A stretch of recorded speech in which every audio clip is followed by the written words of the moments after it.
And therefore, first lesson is do not compare. Do not compare yourself with others.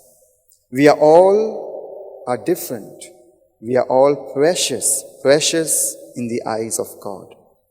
Secondly, focus on your goal. Focus on your passion. Not on the goals of others, but focus on your own goal and passion.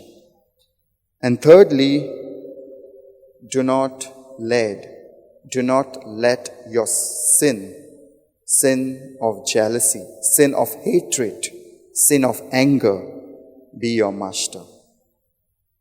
In the first reading, Cain compared himself to his brother Abel.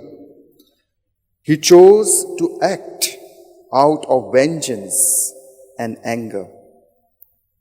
And he made a choice. He made a choice not to listen to God, but listen to himself. And not listening to God is played out in the very first pages of the book of the Genesis. Not listening to God. And so we all have a choice. We all have a choice to listen or not to listen.